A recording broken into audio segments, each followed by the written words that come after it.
우리가 교회 일꾼들 이렇게 인선을 했지만 보이지 않는 곳에서 또 섬기시는 분들이 많이 계셔서 우리 교회가 참으로 어려움 없이 여기까지 잘 오는 것 같습니다. 늘 섬기시는 모든 분들 제 마음으로 박수를 쳐드리고 또 격려를 드리고 또 하나님 앞에서 하나님의 상급이 또 기다릴 것이라 믿습니다. 우리가 세상에서 상급은 우리를 기쁘게 할 수 없습니다. 저도 뭐 이렇게 상패를 받거나 또는 무슨 패를 받거나 하면 그 몇 번 보다가 다 쓰레기가 되고 그런 것들은 다 소용이 없는 일인 것 같습니다. 우리가 하늘에 썩지 않는 보물로 하나님이 우리에게 상급을 주신다 믿으시고 힘들고 어렵더라도 우리가 함께 받은 사명 끝까지 잘 감당하시는 우리 모두가 되기를 주님의 이름으로 부탁을 드립니다. 오늘은 명령하신 대로 되니라라는 제목으로 말씀을 함께 나누고자 합니다. 우리는 지난 몇 주 동안 우상을 버리자라는 말씀을 계속 나누고 있습니다. 우리 가운데 버려야 할 우상들은 생각보다 많습니다.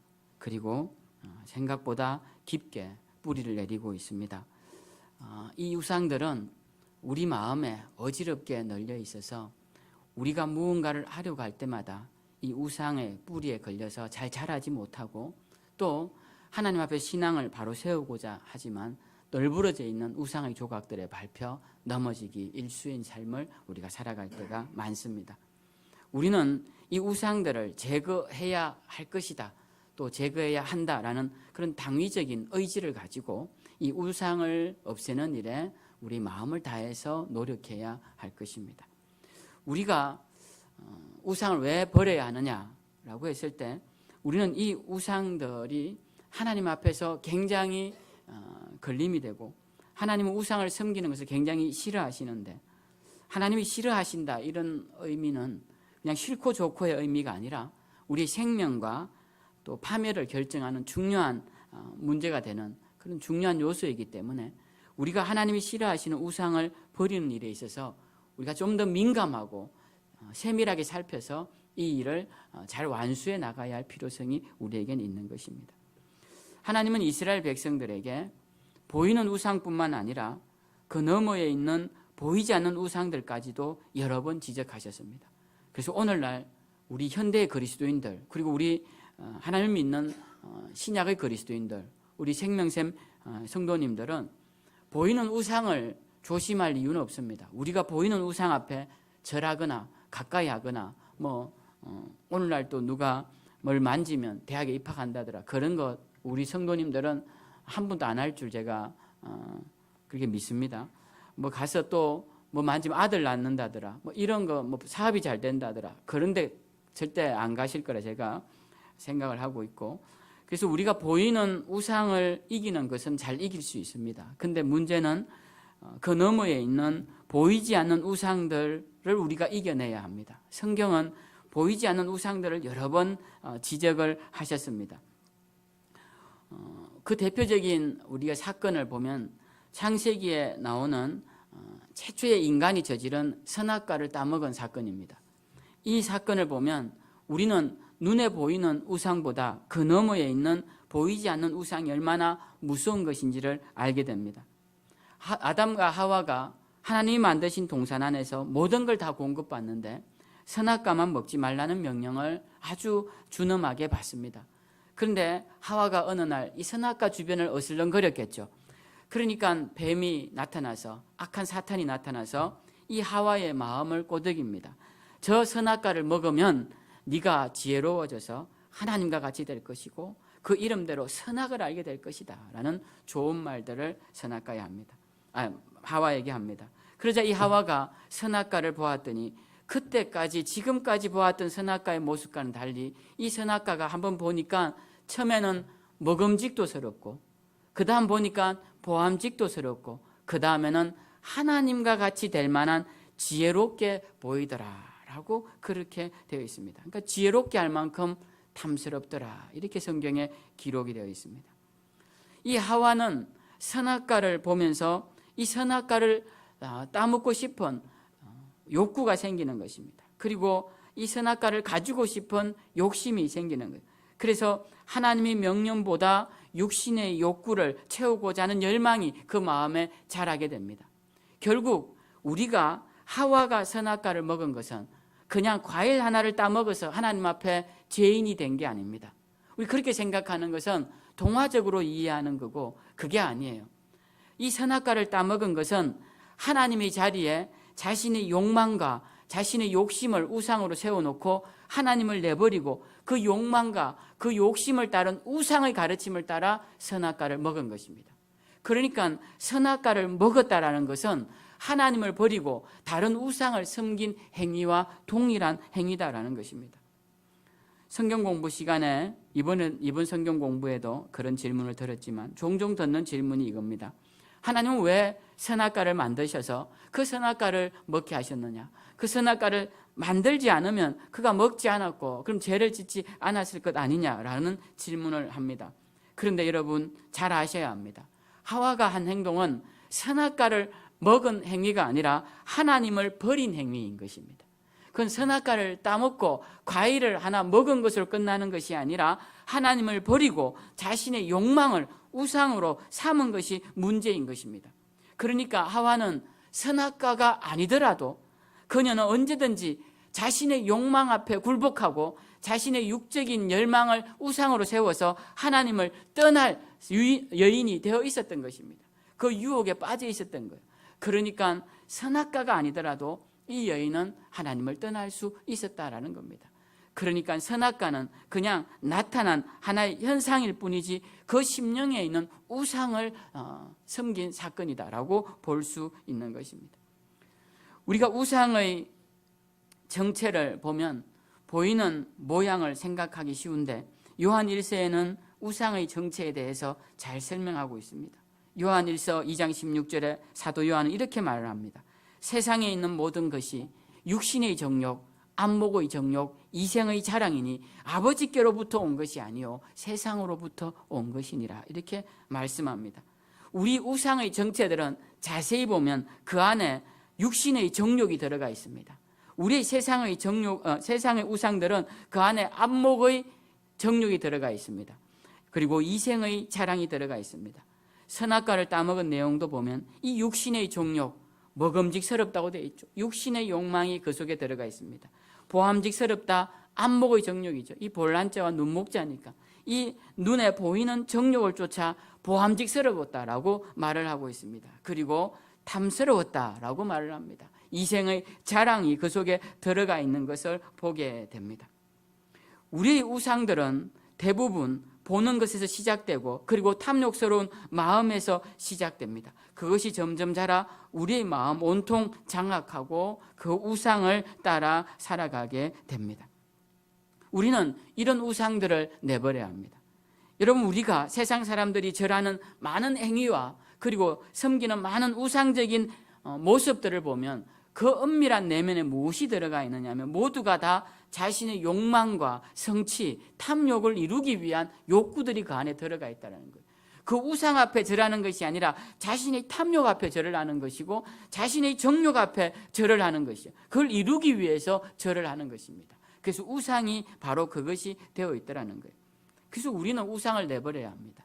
이런 보이지 않는 우상들을 내버려야 합니다.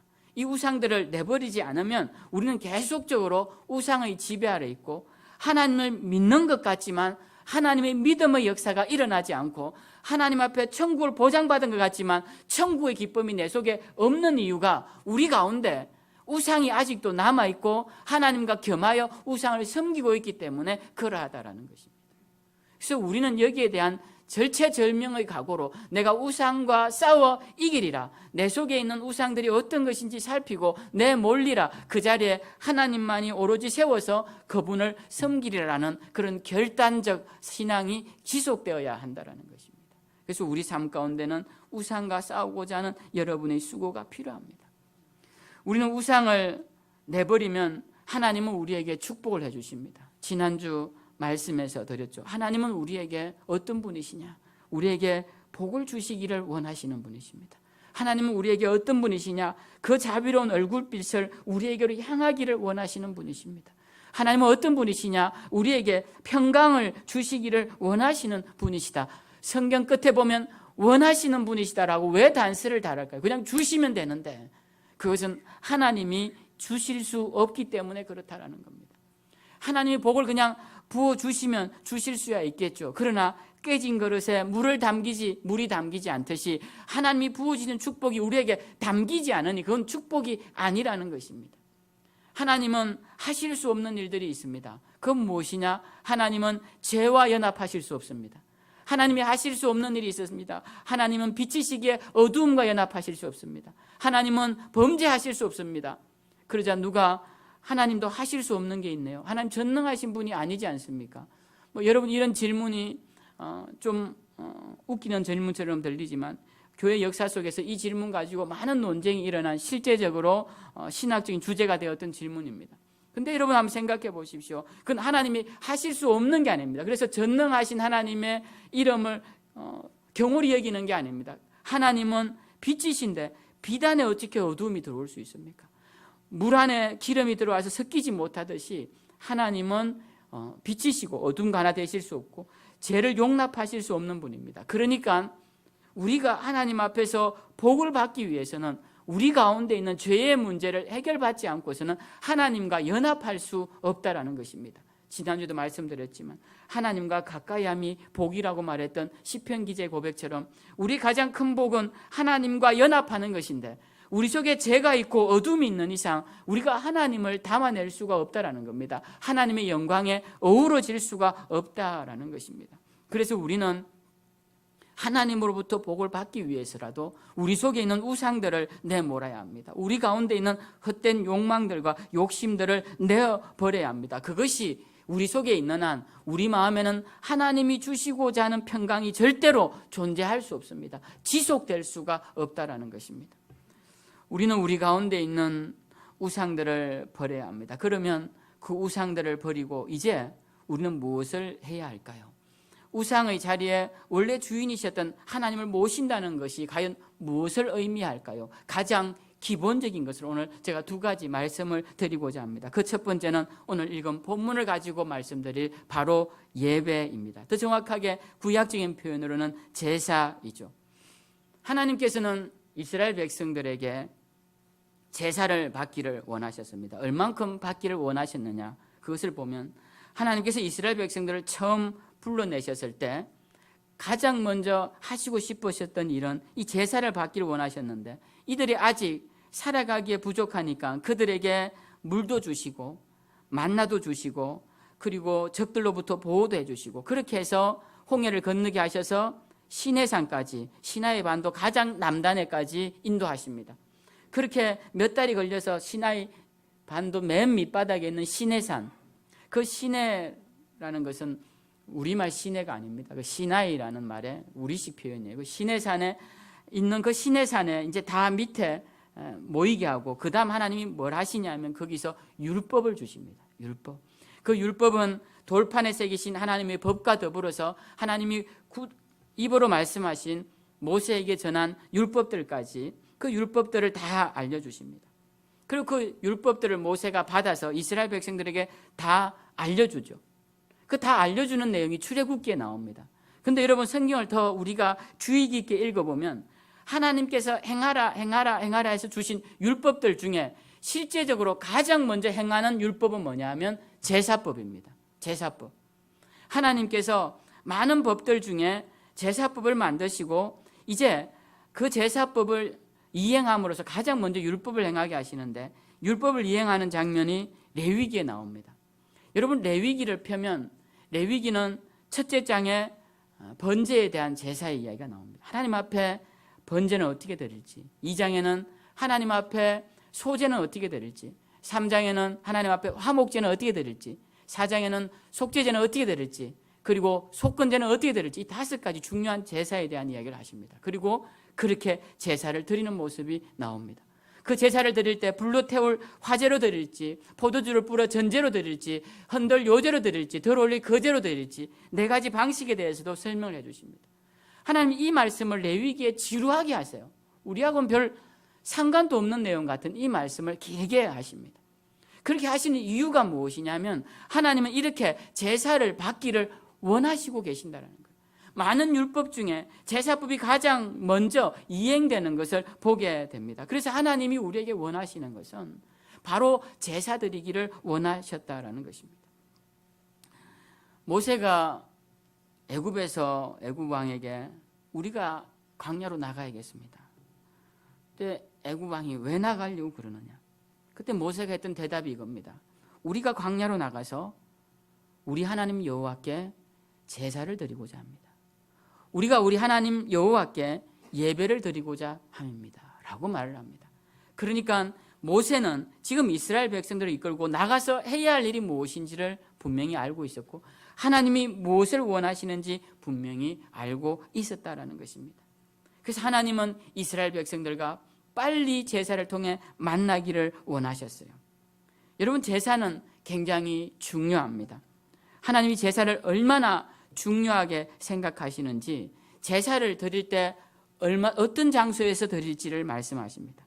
성막을 어떤 사이즈로 잘라서 가죽으로 어떤 사이즈로 잘라서 어떤 짐승의 가죽으로 그 덮개를 씌우고 그리고 기둥은 어떻게 세우고 그리고 얼마만한 크기로 세워야 할지 그 성막과 성소에 대한 부분 그리고 그 안에 하나님의 계명을 담은 그 돌판을 담은 언약궤를 두고 거기에 휘장을 쳐서 지성소로 구분을 하고 그 지성소 앞에 오른쪽에는 떡상을 놓고 왼쪽에는 등잔대를 놓고 그 맞은편에는 분향단을 놓아라 이렇게까지 말씀하셨어요. 그러니까 우리가 이 하나님의 성전이 성막이 성소가 세워질 때는요 항상 유목민이니까 들고 다닐 거 아닙니까? 그러면 들 때 자 이게 성막이에요. 성막인데 이걸 다 분해를 해서 가져갔다가 치려면 여러분 이걸 칠 때 제일 먼저 고민해야 될 게 뭐냐면요. 이걸 어느 방향으로 칠까입니다. 어느 방향으로. 근데 하나님은 이 방향까지도 정해 주셨어요. 하나님이 성소는 서쪽을 향하여 지어라 라고 말씀하십니다. 그래서 서쪽을 향하여서 이렇게 짓고 이 서쪽에다가 언약궤를 둡니다. 성막을 이렇게 치고 막을 치고 그리고 거기다가 휘장을 치고 그 앞에다가 분향단을 둡니다. 그리고 오른쪽에 이거 북쪽인데요. 서쪽이면 이 북쪽이 오른쪽이 됩니다. 이 북쪽에 떡상을 놓게 만듭니다. 떡상, 떡을 진설하는 곳입니다. 12개의 떡을 진설하는 곳. 그리고 왼쪽에 이게 남쪽이 되는데요. 남쪽에다가는 등잔대를 만들게 합니다. 7촛대를 만들게 해요. 그리고 이 지성소 바로 앞에는 향단을 만들게 합니다. 향을 피우는 향단. 그렇게 해서 성막이 끝이 납니다. 그리고 그 성막 바깥에 나오면 이제 짐승을 잡아 태워드릴 번제단이 필요한데 태울 번자니까요. 이 번제단을 어떻게 만들지 그리고 그 번제단과 성막 사이에 들어가야 하니까 들어가기 전에 물두멍이라고 해서 세숫대야 같은 걸 만들어서 거기에 물을 담아놓고 들어갈 때 손과 발을 씻고 성소에 들어가게끔 만듭니다. 이 모든 것을 하나님이 방향부터 시작해서 그리고 크기와 그리고 그 안에 들어가는 성전 기물의 작은 사이즈까지 그리고 그 작은 기물에 새겨질 문양까지 그리고 누가 만들 것까지 어느 방향으로 놔둘 것까지 다 하나님이 말씀을 하셨다라는 겁니다. 그렇게 하나님이 말씀하셨다라는 것은 하나님이 이 하나님께 드리는 제사를 굉장히 중요하게 여겼다라는 것입니다. 여러분 중요한 사람을 만나러 갈 때 여러분 어떻게 합니까? 입던 옷 아무거나 걸치고 신던 신발 아무거나 신고 대충 머리 빗어서 나가는 사람은 아무도 없습니다. 정말 내가 일생에서 중요한 분을 만난다라고 할 때는 지금 제가 오늘은 안 했지만 눈썹도 제가 가끔씩 그립니다. 요즘 TV에 이렇게 영상에도 나오니까 눈썹도 한 어떤 목사님이 제 영상을 보고 눈썹을 그리면 좋겠다 그래서 제가 눈썹도 그려봤어요.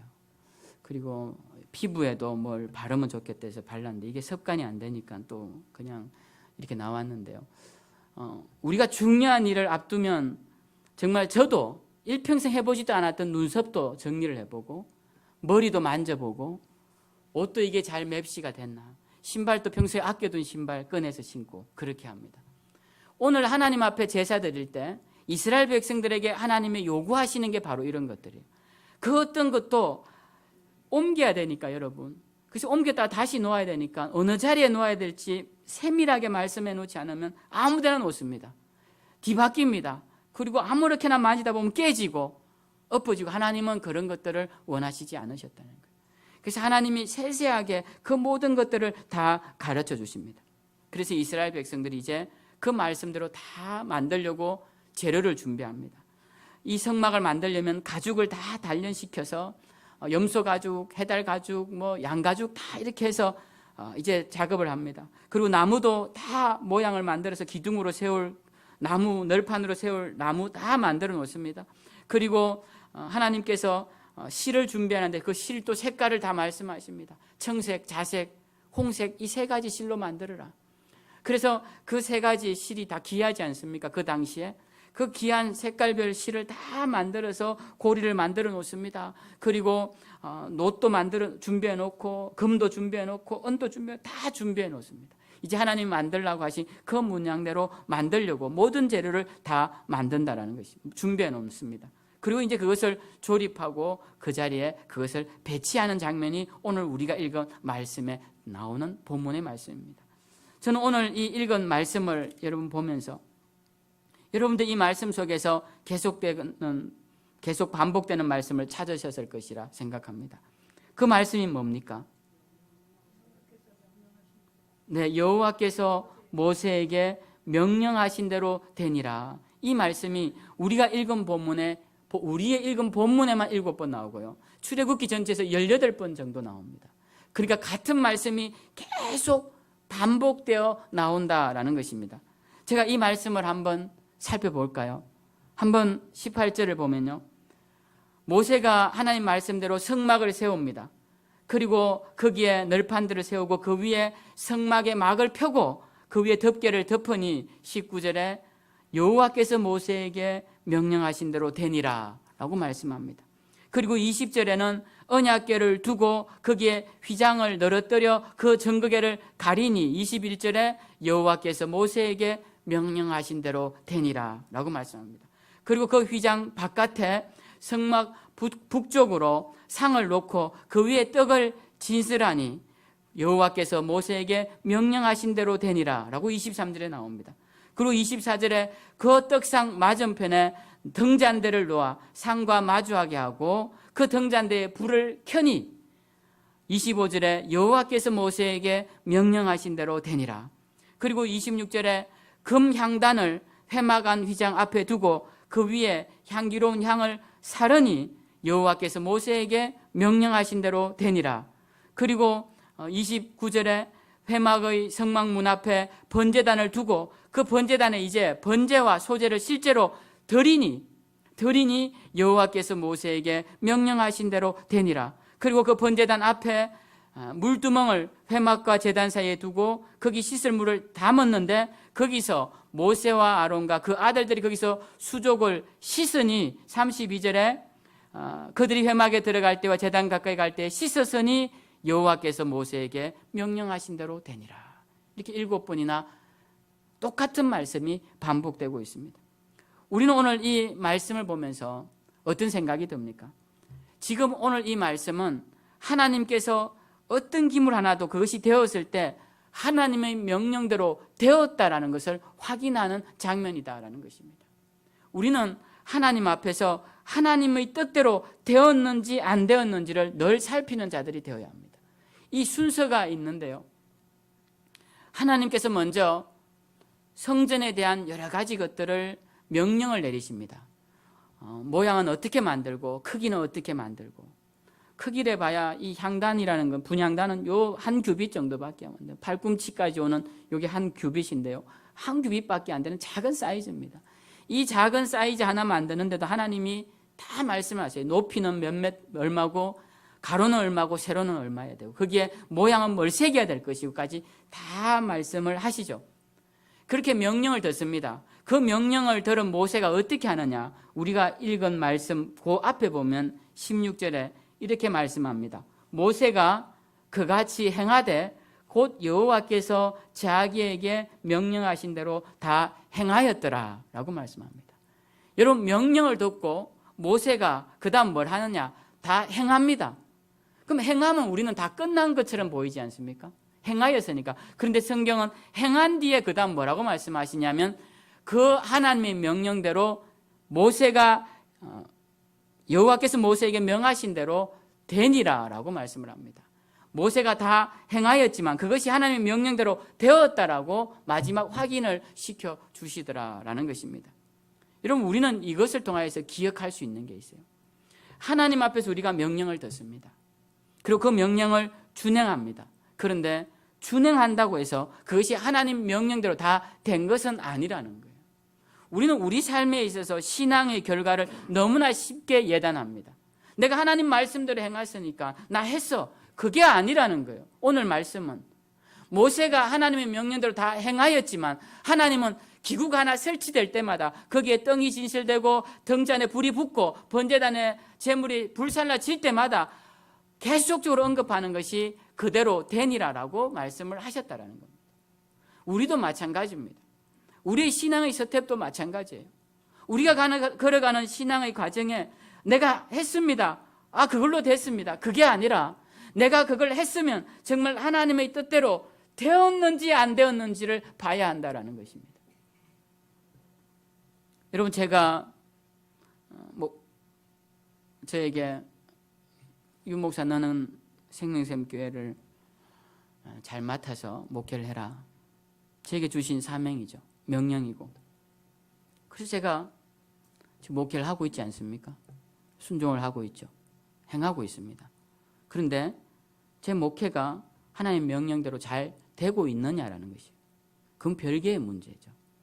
여러분이 보시기에 지금 목회가 잘 되고 있습니까? 전 집사님께 여쭤봤는데 저 뒤에 계신 김 권사님 대답하셨어요. 모르는 일입니다. 그죠? 우리 전 집사 워낙 신중한 분이라 쉽게 대답을 잘 안 하세요.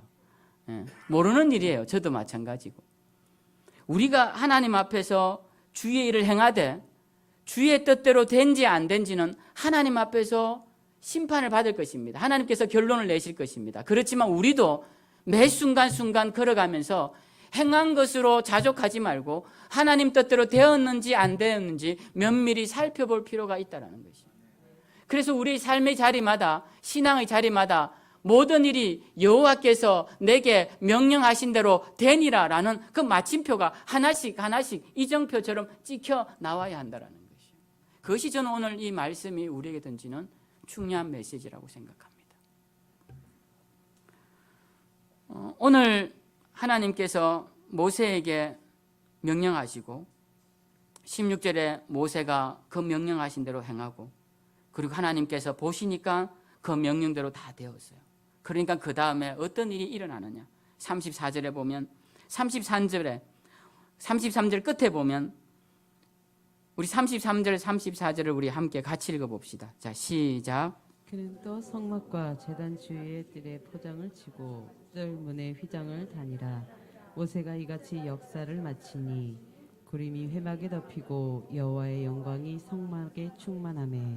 네, 자, 모세가 이같이 역사를 마쳤어요. 이 모든 일들을 다 마쳤어요. 그 일이라는 것은 하나님께서 모세에게 명령하신 대로 다 되었습니다. 그 일이 끝나니까 그 다음에 어떤 일이 일어나느냐. 구름이 회막에 덮이는데 여호와의 영광이 성막에 충만하는데 35절에 보면 모세가 회막에 들어갈 수도 없을 정도로 하나님의 영광이 자욱하게 강하게 두렵게 임재하더라는 겁니다.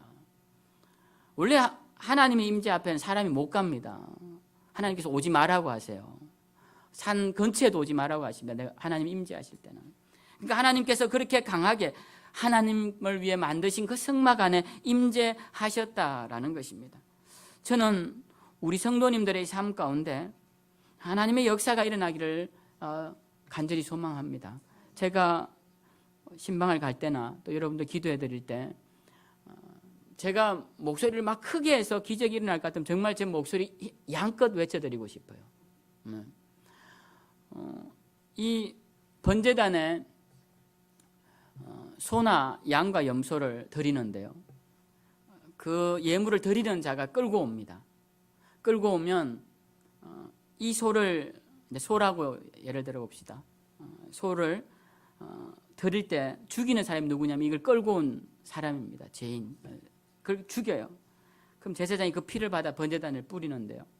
죽이기 전에 반드시 해야 되는 일이 있습니다. 먼저 아세요? 안수를 해야 돼요. 그 짐승에게. 근데 짐승에게 안수를 하는데 머리에 손을 놓고 누르고라는 성경이 표현이 되어 있는데 그 누르는 거는 강하게 누르다라고 되어 있습니다. 성경에. 우리말에는 그런 의미를 못 살리고 있지만 그 누르는 것이 그냥 살짝 이렇게 짐승 위에 손을 얹고 내 죄가 너에게 전가되노라 이렇게 하는 게 아니라 그걸 강하게 그 머리에 눌러가지고 죄를 전가시키는 거예요. 그렇게 죄를 전가시키고 넌 내 죄 때문에 죽는 거야 하고 그 짐승을 죽일 때 그 짐승이 비명을 지르지 않겠습니까? 그러니까 죄의 회개라는 것은 짐승이 죽음의 고통을 느끼며 지르는 비명처럼 고통스러운 게 죄의 회개라는 거예요. 그걸 사람들에게 보여주시는 하나님이. 그리고 그 죄의 문제를 전가시킬 때도 그냥 아무렇지도 않은 가벼운 일처럼 이렇게 툭 치는 게 아니라 정말 힘껏 눌러가지고 내 죄를 전가시킨다는 거예요.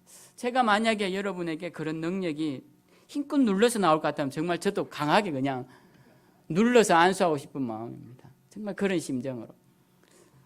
저는 여러분의 삶 가운데 정말 하나님 놀라운 역사들이 일어났으면 좋겠어요. 여러분들의 삶이 하나님 믿는 이전과 이후가 확연히 구분되고 그 이전에는 세상에 소망 없이 살다가도 하나님을 믿는 내 속에 평안이 찾아오고 죽음도 두렵지 않은 하늘의 소망을 두고 세상의 그 어떤 것도 나에게 온전한 기쁨을 주지 못하는 참된 평강을 여러분들이 누리기를 저는 원하는데요. 그렇게 하기 위해서 우리에게 필요한 것이 있다는 겁니다. 그게 무엇이냐? 오늘 하나님께서 모세에게 명하신 대로 모세가 행하고 그 행함을 모습을 보실 때 그 모든 것이 하나님 뜻대로 이루어졌을 때 하나님께서 그 성막에 임재하셨다는 겁니다. 성막에서 만약 모양 하나라도 비틀어져 있고 그리고 물건 하나라도 재질이 달랐으면 그것은 용납되지 않았을 것입니다. 여러분, 아론에게는 아들이 4명이 있었습니다. 아론이 누군지 아시죠? 모세의 형입니다. 모세의 형인데 하나님께서 모세도 아들들이 있어요. 성경에 2명의 아들이 나오는데요. 모세는 아들들을 통하여서 뭔가 이어지는 게 없는데 아론은 그 아들들을 통하여서 대제사장 직분을 잇게 하십니다. 제사장의 직분도 잇게 하시고. 그래서 하나님께서 그 아론을 사용하시는데요. 아론에게 아들이 4명이 있었습니다. 아론이 대제사장이니까 아들 4명은 다 제사장이었어요. 그런데 하나님 앞에 번제를 드릴 때 그리고 향을 피울 때 구별된 불을 드려야 합니다. 특히 향을 피울 때는 어떤 불을 드려야 하냐면 그 장면에서는 잘 안 나오는데 번제하고 나온 불을 드려야 돼요. 그 불이 어떤 의미인지 아시겠죠? 번제로 하나님 앞에 제물을 태우고 거기서 나오는 불을 가져다가 성소 안에 들어가서 그 향단에다가 분향단에다가 향을 살라야 합니다. 그런데 모세의 첫째, 둘째 아들이 이 불을 가지고 들어가지 않고 엉뚱한 불을 가지고 들어가서 향에 불을 붙이다가 그 불이 자기를 삼키는 바람에 그 자리에서 2명이 모세와 아론이 보는 앞에서 죽어요. 둘이 다 같이 죽습니다. 그러니까 그것이 성경이 우리에 던진 메시지가 무엇이냐면 하나님의 법대로 하지 않는 그 어떤 일도 하나님은 용납지 않으신다는 거예요. 그것이 하나님이 준엄하시거나 매정하시거나 냉정하셔서 그런 것이 아니라는 거예요. 하나님의 법도에 맞지 않는 것은 하나님과 하나가 될 수가 없다는 겁니다. 죄를 가지고 하나님께 들어가는 것과 똑같은 행위라는 거예요. 그래서 그 2 아들이 죽습니다. 그때 모세가 아론에게 이렇게 말을 해요. 그리고 모세의 남은 2 아들에게도 말합니다. 너희가 옷을 찢거나 슬퍼하거나 곡하지 말라라고 말합니다. 왜? 너희의 잘못으로 죽은 것이. 하나님 앞에 슬퍼하거나 곡하거나 하는 것은 하나님을 원망하는 행위니까 하지 말라고 해요. 얼마나 모세도 참 어떻게 보면 매정하고 단호한 것이죠. 오늘 이 하나님의 임재가 언제 일어났느냐? 모세가 그 모든 것을 1.1획도 한치도 오차 없이 하나님의 율법대로 행하니까 하나님의 임재가 일어났다라는 거예요. 오늘날 우리가요, 자, 성경 공부할 때도 종종 말씀드렸지만 율법을 아주 우리의 무거운 짐으로만 생각하는데 하나님이 무거운 짐을 우리에게 주셨겠습니까? 아니에요. 하나님은 율법을 우리에게 왜 주셨냐면 우리가 살 수 있는 길을 열어주신 겁니다. 아담과 하와 이후로 타락한 이들에게 하나님께로 나아갈 수 있는 길을 보여주신 게 율법이에요. 그래서 그 율법을 지켜야 살 수 있는 겁니다. 율법은 우리가 살 방법을 주신 거예요. 살 길을 보여주시는 겁니다. 하나님께로 가는 길에다가 불을 켜놓은 겁니다. 가로등을. 여러분 깜깜한 밤에 아무 불도 없이 길을 찾아가 보십시오. 여러분 북한강으로 가기도 하고 산으로도 올라갑니다. 못 갑니다. 길에다가 불만 켜놔도 우리는 그 길을 따라갈 수 있죠. 율법이 그러한 거라는 거예요. 그래서 율법을 가까이 하지 않는 자들은 하나님께 가까이 갈 수 없습니다. 그런데 우리는 이렇게 생각해요. 율법은 애시당초 지킬 수 없는 것이다. 그러니까 율법을 멀리해야 된다. 그렇지 않습니다. 오늘 모세를 보십시오. 모세가 성막을 질 때 하나님의 설계도대로 단 한 치도 허투름없이 다 지었어요. 그러니까 하나님이 임재하신 겁니다. 우리의 삶은 어때야 하냐면요, 하나님의 말씀을 지키고자 노력하는 삶이 되어야 합니다. 우리는 지켜야 하고 지킬 수 있다라는 믿음으로 그것을 향해 나아가야지. 애시당초 지킬 수 없어. 그래서 나는 제약 가운데 살다가 목욕탕처럼 한번 주일날 교회에 와서 예수님 십자가로 목욕하고 나면 내가 깨끗이 그렇지 않다라는 겁니다. 주님은 우리의 잿대를 벗기기 위해 그렇게 돌아가신 분이 아니에요. 제가 앞서도 말씀드렸지만 죄의 문제를 해결하는 것이 얼마나 어려운 일이냐면요, 내 사랑하는 짐승이에요. 재물은 반드시 가축을 가져오게 되어 있습니다. 그러니까 자기가 키우던 가축을 가져오게 되어 있어요. 그러니까 산에 있는 짐승을 잡아다 못 옵니다.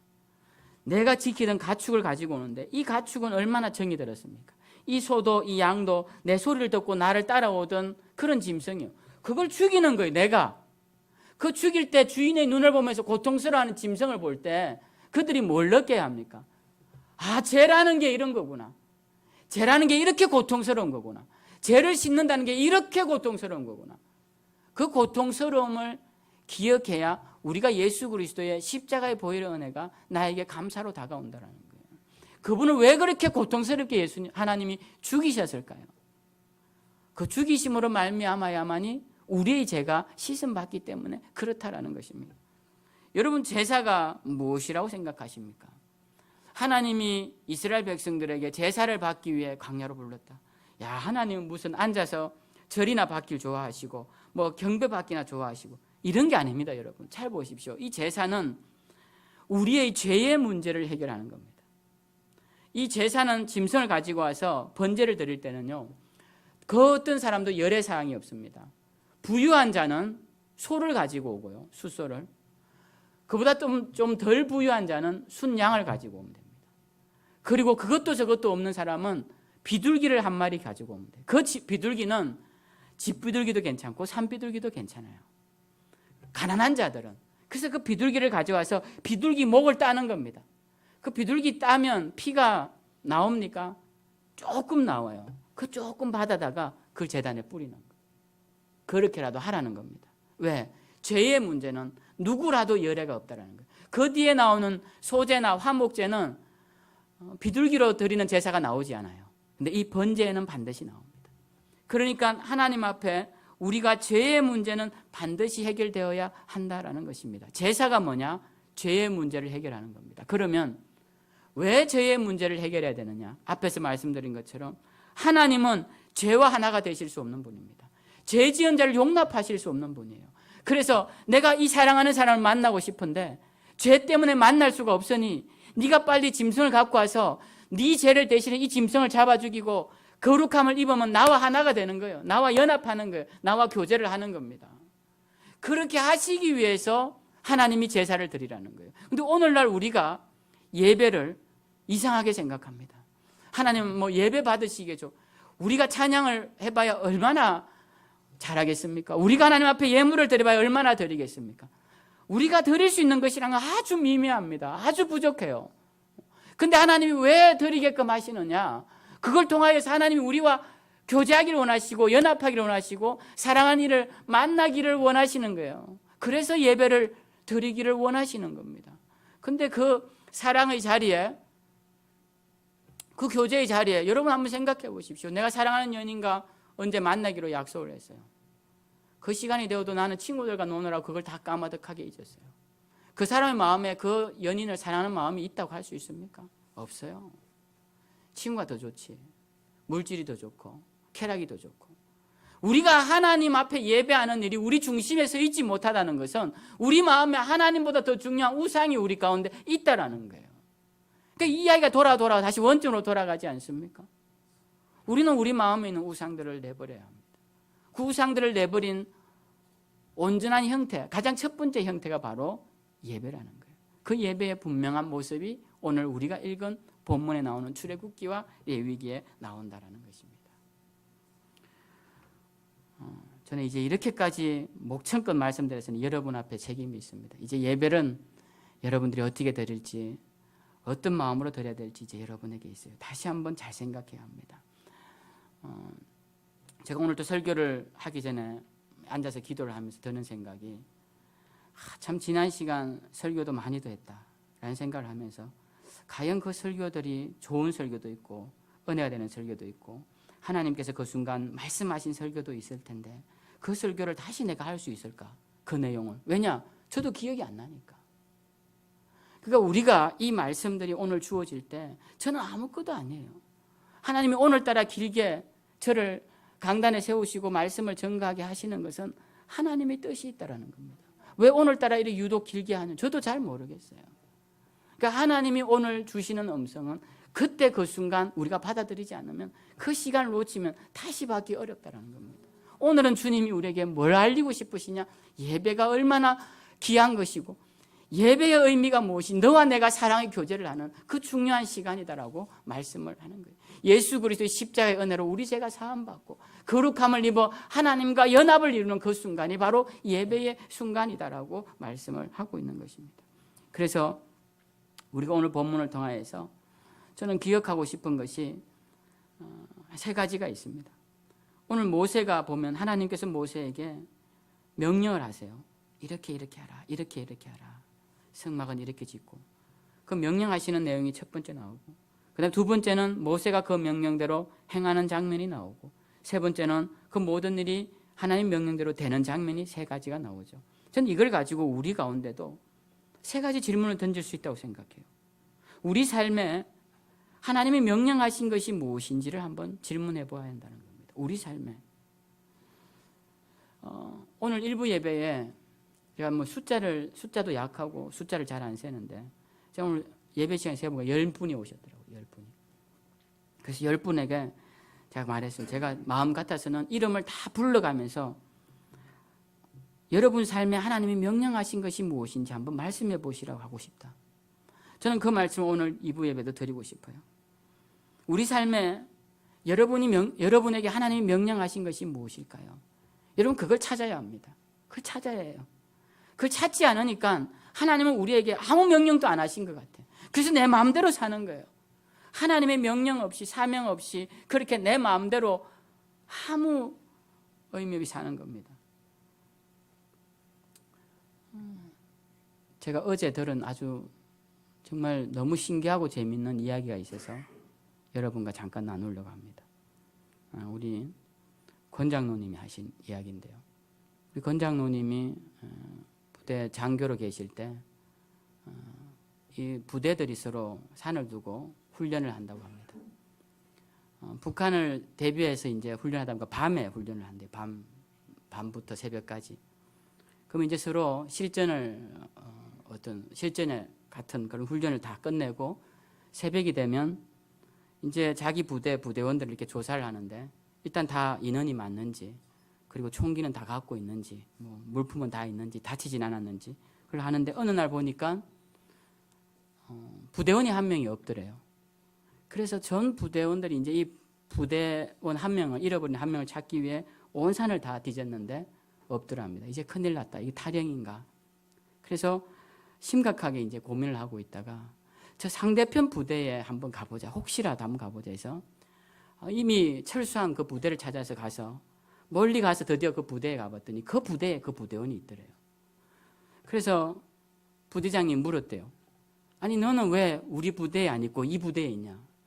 그때는 군생활 3년을 할 때인데 그분이 그러더랍니다. 장교님, 뭐 제가 어차피 3년 채우면 되는데 이 부대에서 군생활하나 저 부대에서 군생활하나 어디서나 하면 어떻습니까? 그러더래요.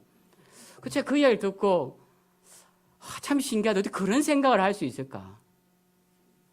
근데 여러분, 우리가 주님의 일을 하는데요, 아이고 어차피 하나님 주신 생명 뭐 이렇게 사나 저렇게 사나 어떻습니까? 살다 가면 그만이지. 그 부대원이랑 똑같은 말입니다, 여러분. 똑같지 않습니까? 뭐 시간만 지나면 다 끝날 일. 여러분, 우리가 하나님 앞에서 부여받은 명령이 무엇인지를 살피는 것은 굉장히 중요합니다. 여러분 삶 가운데 하나님의 명령이 무엇인지를 찾는 건 굉장히 중요해요. 그 명령을 찾아야 그 명령을 이행할 것이 아닙니까? 그래서 우리는 그 명령을 찾지 않은 자는 두 번째 질문도 할 필요가 없습니다.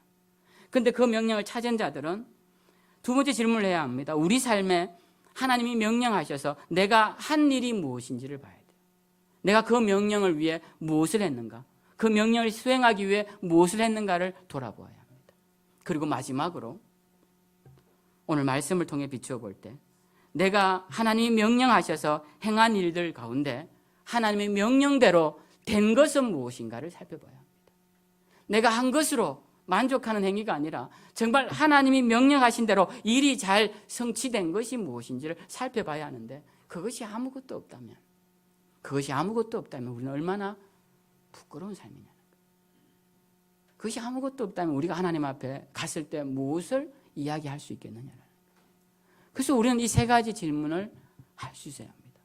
오늘 이 출애굽기 마지막 장과 레위기로 넘어가면서 이 말씀을 보면서 우리 삶에는 이 출애굽기가 끝나듯이 우리의 인생이 끝날 때 우리 삶의 자락자락에도 그 모든 일이 여호와께서 명령하신 대로 되었더라라는 그 이정표가 세워져야 한다라는 것입니다.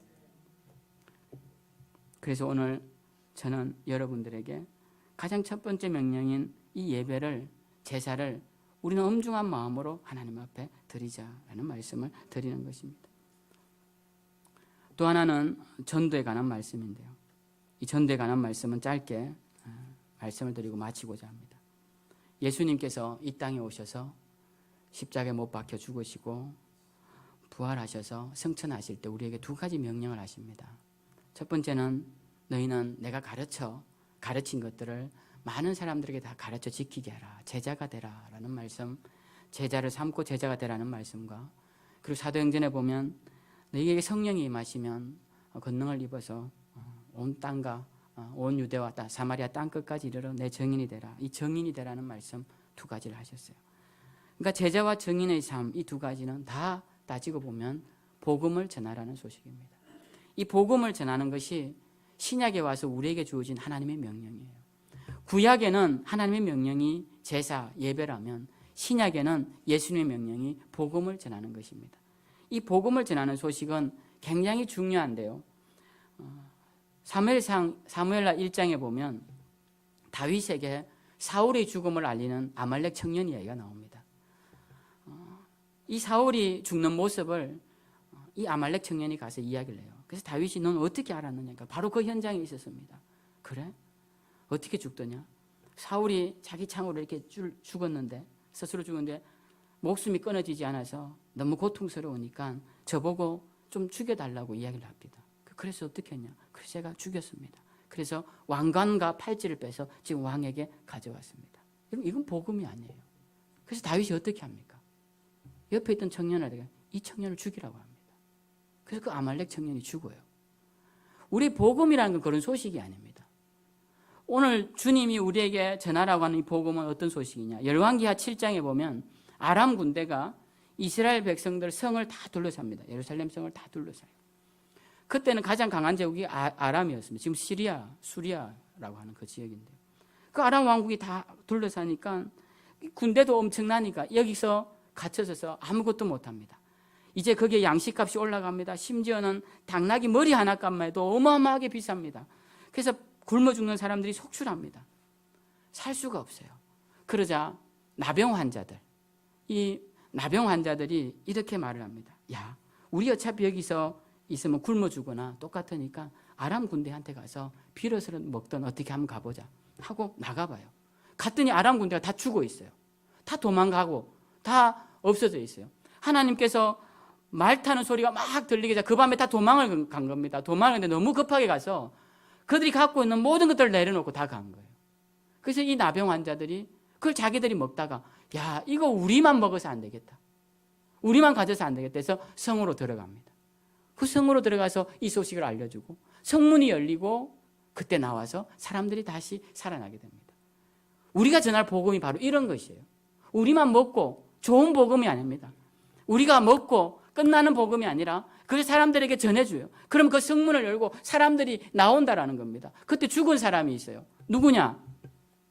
하나님의 사자가 이제 몇 날 며칠이 지나면 곡식이 헌해지고 우리 가운데 양식이 풍부할 것이다 예언을 해요. 엘리사가. 그러자 그 성에 있는 고위 관직에 있던 사람이 이렇게 말합니다. 하늘에 구멍이 뚫리지 않은 이상 어떻게 그런 일이 일어나느냐. 여러분 이런 말 조심해야 합니다. 우리나라 사람들 정말 잘 쓰는 말이에요. 그죠? 그런데 나병 환자들이 이제 그 소식을 알려주니까 성문이 열려요. 사람들이 막 나갑니다. 그때 깔려 죽은 사람이 바로 이 사람입니다. 성문 안에서. 그래서 우리가 복음이란 게 어떤 것이냐? 복음은 우리만 듣고 좋은 게 아니라 전해주면요. 듣고 살 자가 있고 듣고도 깔려 죽을 자가 있다는 거예요. 그건 하나님 앞에 달려있는 거예요. 우리는 우리의 할 일을 하는 것입니다. 중요한 것은 우리만 먹고 끝내면 안 된다는 거예요. 그게 예수님이 우리에게 하라고 하신 두 번째 사명이라는 거예요.